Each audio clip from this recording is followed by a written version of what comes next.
यहीं से शुरू होती है इंजीनियर मनोज कुमार झा की सियासी यात्रा, जो अब अररिया जिले के सिकटी विधानसभा से चुनाव लड़ने का इरादा रखते हैं। जब आप इंजीनियरिंग कॉलेज में थे, क्या आपने कभी सोचा था कि हमें पॉलिटिक्स में आना है, या फिर आपको पॉलिटिक्स में आने की जरूरत क्यों हुई? क्या आपको रोड या पुलिया के बारे में ज़्यादा टेक्निकल नॉलेज है, या फिर अपना शौक के लिए करते हैं, या अपना नेतागिरी चमकाने के लिए? अगर आप विधायक इस बार चुने चले गए तो आपका एजुकेशन में सिकटी विधानसभा क्षेत्र के लिए क्या विजन है? तो मैं करके दिखा दूंगा, ये क्षमता होना चाहिए करने वाले। आपको मैंने कई बार देखा तेजस्वी यादव के साथ बैठे हुए, आप जब वहां उसके साथ बैठते हैं तो क्या आप सिकटी की बात करते हैं या अपनी बात करते हैं? ईमानदारी से बताइए। मुस्लिम समाज विशेष आपके पास कोई प्लान? जो भी मदरसा है उसको डेवलपमेंट करना होगा, लेकिन अभी जो सरकार है या अभी जो भी यहाँ पर प्रतिनिधि है उस पर ध्यान नहीं। मोदी जी की सरकार है और यहाँ पे भी इसकी गठबंधन सरकार है, लेकिन कहीं ना कहीं आपका जो ब्राह्मण समाज है वो ठका हुआ है। जमीन का कराना जाता है 3-4 हजार 5 हजार लोगों से मांग लेता है। वही तो है, रोकेंगे? वही तो है, उसी को रोकूंगा करके चिंतित है, खासकर सुखी नस्ल। आप जब विधायक बनेंगे या हो सकता है मंत्री बने, तो उस टाइम क्या आप रोजगार देने के लिए यहाँ पर फैक्ट्री लगवाएंगे या सरकारी नौकरी का झुंझुना पकड़ाएंगे? तो क्या आप विधायक बनने के बाद प्रयास करेंगे कि यहाँ पर एक बड़ा बीएड कॉलेज, डीएलएड कॉलेज हो, वो भी सरकारी, इसका फीस कम हो? हिसाब से लगता है कि ये हिंदू मुस्लिम का शिकार हो गया? हिंदू मुस्लिम का शिकार नहीं कहिए, सब इसमें पिसा गया ना। मुस्लिम भी पिसा गया और हिंदू भी पिसा गया। में जो है कि मक्का का रेट 2250 रुपये मैक्सिमम है, लेकिन आपके सिकटी वाला एरिया में मक्का का रेट कम मिलता है, तो क्या सरकारी कोई केंद्र नहीं खुल सकता है कि यहाँ पर किसानों से खरीदा जाए, उसे अच्छा रेट मिले? आखिर में प्रेजेंट विधायक को कुछ सलाह देना चाहेंगे? तो देखिए विधानसभा टिकट के दावेदार एपिसोड 1 में इंजीनियर मनोज कुमार झा के साथ, जहां पर जनता की बात होती है, सीधी कोशिश जनता के असल सवालों के जवाब तलाशने की। दोस्तों, मैं अभी सिकटी विधानसभा में हूं। आप जानते हैं दोस्तों, मैं एक अभी सीरीज चला रहा हूं, विधानसभा के दावेदार। इस सीरीज में आज मैं पहुंचा हूं सिकटी। यहां के लोगों से मैंने बात किया तो मुझे पता चला कि एक मनोज कुमार झा जी हैं जो यहाँ पे बहुत प्रसिद्ध हैं। तो मुझे लगा क्यों नहीं आपको मैं उनसे एक इंटरव्यू करके दिखाऊं, उसमें क्या दम है और दावेदारी क्यों पेश कर रहे हैं, खुल के करेंगे बात। जी हाँ दोस्तों, सर आपका बहुत बहुत स्वागत है। छोटा सा अपना परिचय दीजिए, ऐसे भी तो आप परिचय के मोहताज नहीं है, आपको हर कोई जानता है। आपका भी स्वागत है, आप यहाँ तक पहुँचे, बहुत बहुत धन्यवाद आपको। मेरा नाम इंजीनियर मनोज कुमार झा हुआ। मेरा घर सुहागमाड़ो सिकटी विधानसभा में ही सिकटी ब्लॉक में पड़ता है। मेरा छोटा भाई यहाँ मुखिया है और मैं पटना भी रहता हूँ और घर भी रहता हूँ।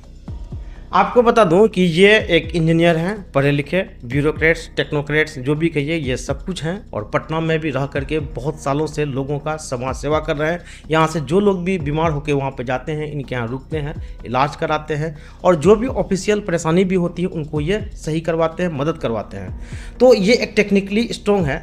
सर, आप एक टेक्निकली स्ट्रॉन्ग भी हैं, और दूसरी बात यह है कि आपसे मैं शुरुआत से एक क्वेश्चन पूछूंगा।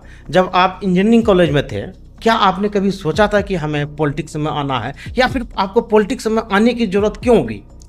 देखिए, पॉलिटिक्स में तो उस समय मैं सोचा भी नहीं था। अच्छा, जब पढ़ाई में थे? जी हाँ, पढ़ाई कर रहा था। कभी मैं नहीं सोचा था कि पॉलिटिक्स में जाऊंगा, या पॉलिटिक्स भी नहीं समझता था उस समय।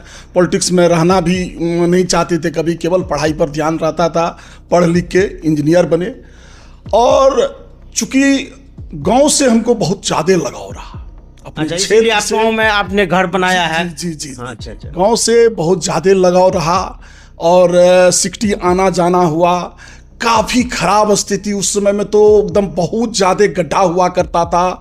किसी तरह जीप के ऊपर में बैठ के मैं आता था यहाँ पर। उस समय बाबूजी माँ सभी लोग जीवित थे, अब तो बाबूजी माँ नहीं रहे। और यहाँ जो स्थिति मैं देख रहा हूँ पिछले 20-25 साल से, मतलब बद से बदतर स्थिति होता गया।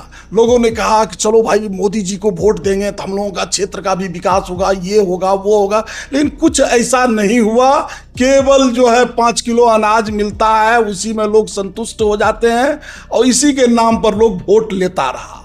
लेकिन विकास नाम का जो चीज़ कहिएगा नहीं हुआ, जिसके वजह से मैं राजनीति में धीरे धीरे मैं मतलब बैक डोर से मैं आया।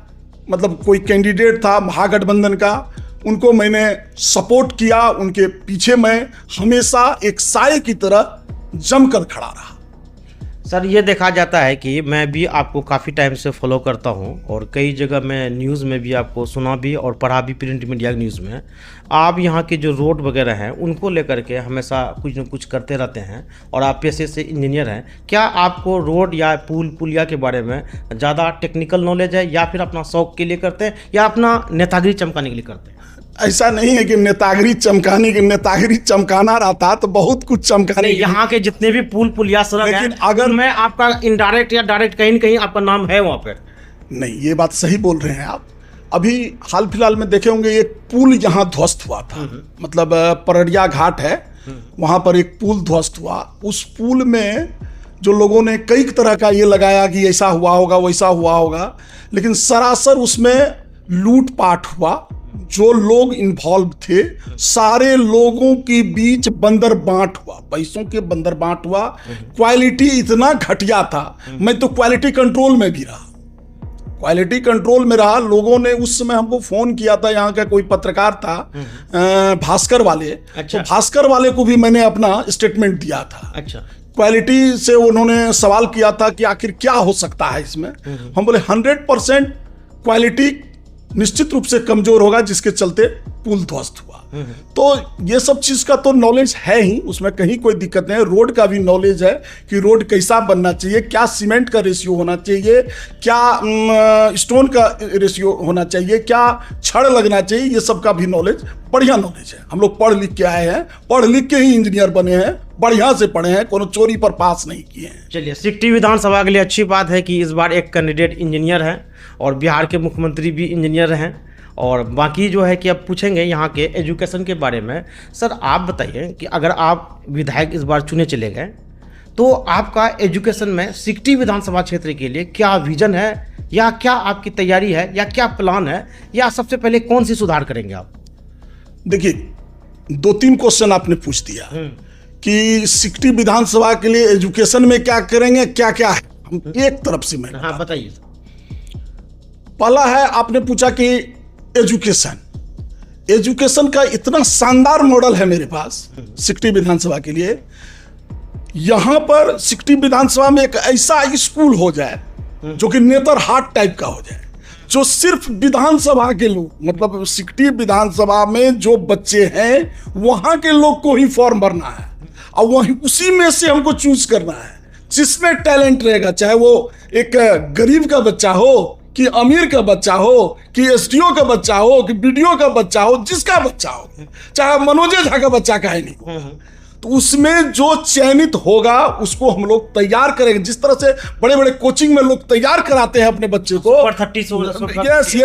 यस ठीक कर रहे हैं आप, तो उसी टाइप का एक शानदार स्कूल होना चाहिए जिससे कि हमारे यहाँ के बच्चे आगे चल के पूरे देश में नाम रोशन, डॉक्टर बने, इंजीनियर बने, आईएएस बने, ये चाहते हैं सर आप? जी होगा, ये भी होगा, ये होगा। बदलाव जरूरी है सर। अगर बदलाव हुआ, यहाँ लोगों ने मेरे कंधे पर अगर सौंपा तो मैं करके दिखा दूंगा, और ये क्षमता होना चाहिए करने वाले का। अच्छा, आप बोले ना कि हम सर डायरेक्ट या इनडायरेक्ट पॉलिटिक्स में हैं। आप हर कोई जानता है कि एक एमएलए को 1 साल में 5 करोड़ उसका निजी फंड होता है। तो ऐसे स्कूल का अभी तक कोई विधायक करने का बिहार में या कहीं अररिया में प्रयास क्यों नहीं किया? उसके पीछे उसकी क्या मंशा होती है? देखिए, करना तो चाहिए, लेकिन अगर वो कहिएगा फंड से, तो फंड से संभव नहीं है। अच्छा, सरकारी स्तर पर मैं विधानसभा में क्वेश्चन करके, मैं विधानसभा से पारित करवा के ये काम करा लेंगे, उतना क्षमता है। कैसे हो सकता? पटना नगरी से मुझे याद आया, आपको मैंने कई बार देखा तेजस्वी यादव के साथ बैठे हुए। आप जब वहां उसके साथ बैठते हैं तो क्या आप सिकटी की बात करते हैं या अपनी बात करते हैं? ईमानदारी से बताइएगा। देखिए, अपनी बात तो सवाल ही नहीं है कि अपनी बात कुछ कर पाते हैं। सिर्फ हम बात करते हैं सिकटी विधानसभा और अररिया जिले की। पूरे जिला पर भी बात होती है और सिकटी विधानसभा पर भी बात होती है कि वहां सर बहुत बदहाली है। अभी भी हम लोग पूरे राज्य में सबसे अगर पिछड़ा जिला है तो हमारा अररिया है। अररिया में भी सबसे अगर पिछड़ा है तो वो है हमारा सिकटी। इसका मुख्य कारण है यहाँ के प्रतिनिधि लोगों ने ध्यान नहीं दिया। यहाँ सर एक चीज़ माना जाता है कि सिकटी विधानसभा की जो यहाँ की मुस्लिम आबादी है उसमें एजुकेशन का लेवल बहुत कम है, नगण्य है, या कहेंगे जिले में सबसे पिछड़ा है। तो अगर आप विधायक बन जाएंगे, इस समाज के लिए आप क्या करेंगे? देखिए, विधायक बनेंगे तो आप सीधा बात है कि सही बात है, एजुकेशन तो कम है, लेकिन एजुकेशन को हम बढ़ाएंगे। नहीं, आप मानते हैं कि कम है? हाँ, एकदम कम है, सही बात है, सही बात है, एकदम कम है, और इसको हम बढ़ाने का काम करेंगे। कोई 100%। कोई मुस्लिम समाज विशेष आपके पास कोई प्लान है? मुस्लिम समाज हो या अदर समाज, कोई भी समाज अगर कहेंगे, उसके लिए एकदम क्लियर कट एकदम है मेरे पास दिमाग में। नहीं, ये देखा जाता है ना कि मुस्लिम में जो मदरसा एजुकेशन सिस्टम है, एक तरह से वो अभी मतलब थोड़ा सा दिक्कत में है। क्या उनको भी आप कुछ करने वाले हैं या कुछ ऐसा कुछ प्लान है क्या आपका? नहीं, मदरसा में तो होना ही चाहिए। मदरसा, जो भी मदरसा है उसको डेवलपमेंट करना होगा। लेकिन अभी जो सरकार है या अभी जो भी यहाँ पर प्रतिनिधि है, उस पर ध्यान नहीं देते हैं। मदरसा पर अगर ध्यान दिया जाए तो उनके बच्चे जो है, मुस्लिम समाज के जो बच्चे हैं, वो निश्चित रूप से पढ़ के ऊपर जाएंगे। एक कहावत है, चिराग तले अंधेरा। मोदी जी की सरकार है और यहाँ पे भी इसकी गठबंधन सरकार है, लेकिन कहीं ना कहीं आपका जो ब्राह्मण समाज है वो ठका हुआ है। कई लोगों से हमारी बात हुई, जो उनको मिलना चाहिए, लोग सोचते हैं कि वो पहले से ही संपन्न है, फॉरवर्ड है, उनके लिए कुछ करने की जरूरत नहीं है, लेकिन उसकी भी हालत बहुत ही दयनीय है, खास करके सिकटी विधानसभा में। उनके लिए आप क्या प्लान रखे हैं, क्या करने वाले हैं? देखिए, ये जो कहिएगा इस समाज के लिए अलग, वो समाज के लिए अलग, वो तो संभव नहीं हो पाता है। लेकिन एक चीज मैं जरूर कहूंगा कि अगर मेरे कंधे पर आया तो 100% सभी समाज के लोग खुश रहेंगे और सबके लिए कुछ नया सीखने को मिलेगा। यहाँ चाहे वो यादव हो, चाहे मुस्लिम, सबके लिए जितने भी जाति के लोग, सभी लोगों के लिए लगेगा उन लोगों को कि हम लोग इस बार विधायक चुने। तो कहीं ना कहीं आप एक तरह से महागठबंधन के थीम पे चल रहे हैं। बिल्कुल महागठबंधन, बिल्कुल 100%। क्या आप टिकट के दावेदार हैं महागठबंधन का? बिल्कुल 100%। आप कैसे मानते हैं कि आपको टिकट मिलना चाहिए? देखिए, मैं जो देख रहा हूं, पिछले 2-3 बार मैंने देखा, प्रयास भी किया, लेकिन भाग्य में नहीं था, या नहीं तो ये कहा जाए कि कहीं चूक हुई हम लोगों से। लेकिन इस बार पार्टी ने कहा आप तैयारी करो मनोज बाबू, और इस बार आपको चुनाव लड़ना है, इसलिए मैं क्षेत्र में आया। नहीं, ये बात कहीं ना कहीं सत्य है कि आप एक टेक्निकली स्ट्रॉन्ग आदमी हैं और एक पहले से इंजीनियर हैं, सरकारी सेवा दे चुके हैं, तो ऐसे में भयभीत होना तो लाजमी है। लेकिन एक चीज बताइए, आप इलेक्शन लड़ेंगे तो प्लान क्या होगा आपका? प्लान क्या होगा? सिंपल सा प्लान है। पहला तो यहाँ जो भ्रष्टाचार एकदम कन में है, अफसरशाही जो हावी हो चुका है, इसको सबसे पहले रोकना होगा। जैसे कि बड़ा प्लान मेरा यही है, भ्रष्टाचार को खत्म करना। नहीं, म्यूटेशन जमीन का कराना जाता है, 3-4 हजार 5 हजार लोगों से मांग लेता है। वही तो है, रोकेंगे, वही तो है, उसी को रोकूंगा।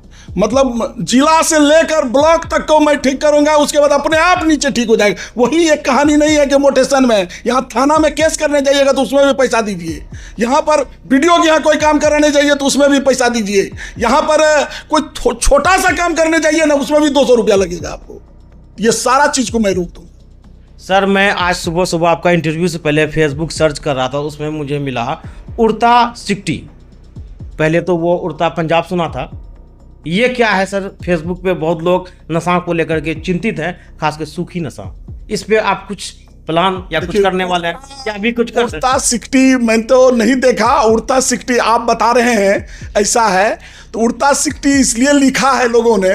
यहाँ जो अभी एक सूखा नशा में जो बात कर रहे हैं आप, ये एक आता है स्मैक। अच्छा, आज के डेट में हमारे सिकटी में, बगल में नेपाल पड़ता है, नेपाल से सप्लाई हो रहा है स्मैक का, और बच्चों में इसको दिया जा रहा है। अच्छा, इसको अधिक संख्या में कैसे फैले ताकि हम बर्बाद कर सके इसको, इस मतलब खास करके युवा पीढ़ी को हम बर्बाद कर दें, इसमें लोग लगे हुए हैं। इसमें ध्यान देना चाहिए सरकार को, और खास करके प्रशासन को निश्चित रूप से ध्यान देना चाहिए। जहां से स्मैक आ रहा है, मतलब बॉर्डर लाइन से टपता है या कहीं पर पता चलता है, तो इस पर विशेष रूप से प्रशासन को ध्यान देना चाहिए।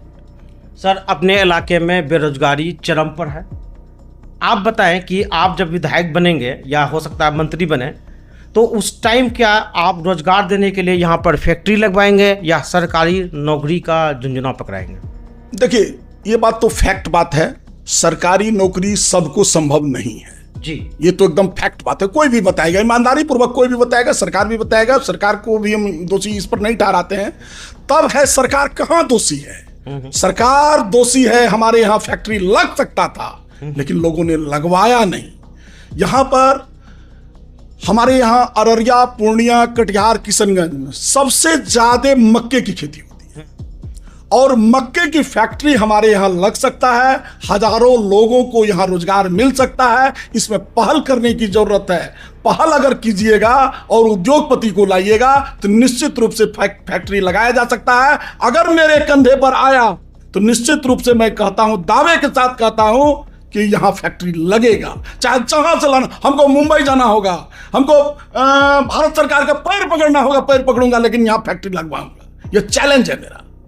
सर अभी जैसे कि देखा जाता है हर गांव से 2-4 बच्चे गए हुए हैं भोपाल। किस लिए गए हैं? बीएड करने या डीएलएड करने के लिए। आपकी विधानसभा में भी मैं कई जगह रुका, पानी पिया, लोगों से मैंने बात की तो पता चला।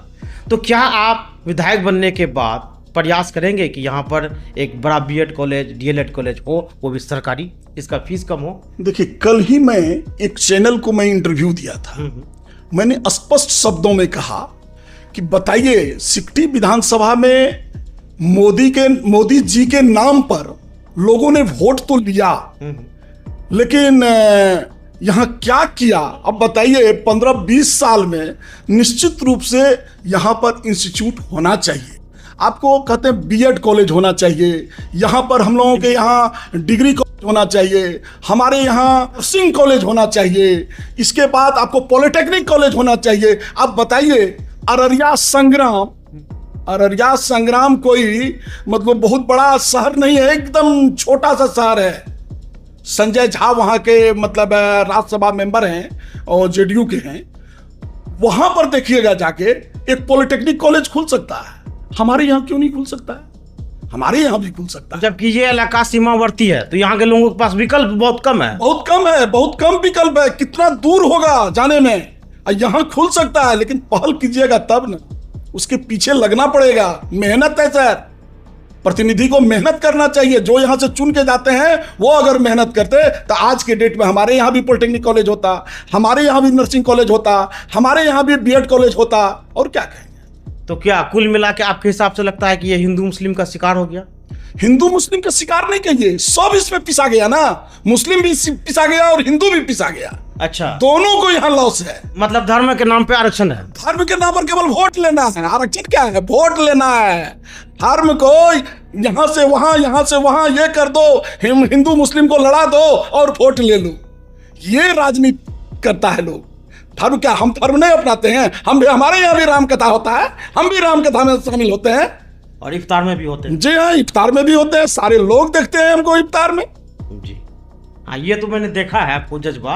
अच्छा, ये बताइए कि जो अभी 20-22 साल के या 19 साल के जो लड़के और लड़कियां हैं, वो एजुकेशन लेने के लिए बाहर जाते हैं और उनके माँ बाप घर में अकेले होते हैं। तो ऐसे में जो एक पीड़ा है समाज में, क्या आप वो चीज़ को कैसे महसूस करते हैं? इस दर्द को थोड़ा आप बताइए, आपने क्या महसूस? देखिए, दर्द तो बहुत होता है। जो भी बच्ची जाती हैं, पंजाब से जाकर डिग्री लेती हैं, तो हरियाणा से जाकर डिग्री लेती हैं, पटना से जाकर डिग्री, पटना में भी है तो बहुत कम मात्रा में कॉलेज है। हमको तो चाहिए सिकटी में। अगर सिकटी में ये सारी चीज़ों का सुविधा दे दूं तो निश्चित रूप से लोग आनंदित रहेंगे। पीड़ा तो बहुत है, क्या बताऊं उसका पीड़ा। अच्छा, आपने सुना कि एम्बुलेंस सेवा दिया है और ख़ास करके जो बूढ़े बुजुर्ग हैं, जो समाज में काफ़ी मतलब कि पैसे होते हुए भी उनके बच्चे घर में नहीं हैं, वो कहीं न कहीं नौकरी करने के लिए बाहर गए हुए हैं, तो उन माता पिता का आप कैसे ध्यान रखते हैं? खास करके जब कभी पटना में रहते हैं तो यहाँ पे आपका मैनेजमेंट कौन देखता है? देखिए, यहाँ का मैनेजमेंट तो टोटल मेरा छोटा भाई देखता है। छोटा भाई मुखिया भी हैं? जी हाँ, छोटा भाई जी हाँ, छोटा भाई हमारे मुखिया भी हैं। वो सारा ध्यान तो रखते ही हैं। और एम्बुलेंस देने का जरूरत इसलिए हमको पड़ा, कोरोना काल में मैंने देखा। अच्छा, इतना मतलब 1-2 एम्बुलेंस ही पूरा हम समझते हैं कि ये सिकटी विधानसभा में होगा सरकारी। वो भी है तो कभी कहेगा खराब है, कभी कहेगा तेल नहीं है, कभी कहेगा ड्राइवर नहीं है, यहाँ चला गया है, वहाँ चला गया है, मतलब कई तरह का बहानेबाजी उसमें चलते रहता है। तो 1-2 पेशेंट को इतना दिक्कत हो गया था। हम आए थे उस समय में, तो हम देखे कि काफी दिक्कत है यहाँ एम्बुलेंस का। एक निजी कोष से अपने माताजी के नाम पर, माताजी के पुण्यतिथि पर मैंने एक एम्बुलेंस यहाँ दिया। अभी भी चल रहा है ना? जी हाँ, बिल्कुल चल रहा है। डेली करीब करीब लोग बुला लेते, कभी सिकटी बुला लेगा, कभी कुर्साकाटा बुला लेता है, कभी पलासी बुला लेता है। जहां भी जिनको जरूरत होता है एम्बुलेंस जाता है। एम्बुलेंस में केवल फ्यूल देना है अपना और गाड़ी फ्री चलता है। अच्छा, मुझे एक चीज़ और बताइएगा, यहाँ पर जो हॉस्पिटल या इलाज की सरकारी क्या व्यवस्था है, थोड़ा बताइए। हॉस्पिटल की क्या कहे, हॉस्पिटल की तो जो स्थिति है, जब पटना की स्थिति खराब है तो जब आपने एम्बुलेंस दिया, ये साबित होता है कि यहाँ का हॉस्पिटल व्यवस्था ठीक नहीं है। 100% सही नहीं है। आप कहते हैं सिकटी में 1 नंबर का बहुत पैसा खर्च करके हॉस्पिटल बनाया गया है। हाँ। सरकार ने इतना पैसा दिया हॉस्पिटल बनाने के लिए, और वहां चले जाइए आप वहां आज के डेट में जरूर जाइए। बगल में आए हैं तो सिकटी जाइए और देखिए हॉस्पिटल की स्थिति। बद से बदतर स्थिति हॉस्पिटल का है। उतना ही गंदगी मिलेगा, डॉक्टर कभी हैं कभी नहीं है। मामूली सा अगर एक्सीडेंटल हो गया या कहीं पर किसी का सर फोड़ा गया, कुछ हुआ, हाथ हुआ, टूट गया, कुछ हुआ, यहाँ कुछ भी नहीं होगा। केवल आपको जो है वहाँ ड्रेसिंग कर देगा, कहेगा जाइए बाहर। यहाँ नहीं हो पाएगा इलाज। क्यों नहीं हो पाएगा? इसलिए कि डॉक्टर ही अवेलेबल नहीं है। जो डॉक्टर इंचार्ज है वो कभी रहते नहीं है। कंपाउंडर है तो वो कभी रहेगा कभी नहीं रहेगा। नर्स की वही स्थिति है, कभी रहती है कभी नहीं रहती है। हॉस्पिटल का तो इतना दुर्दशा है, कुर्साकाटा का भी वही हाल है, सिकटी का भी वही हाल है, पलासी का भी वही हाल है। क्या मैं बताऊं? तो कुल मिलाकर के स्वास्थ्य सेवा पूरी तरह चरमाया, पूरे के पूरे ध्वस्त है स्वास्थ्य सेवा। हाल फिलहाल में आप सुने होंगे पीएमसीएच की घटना। पीएमसीएच में कितना हजारों करोड़ रुपया लगाया गया।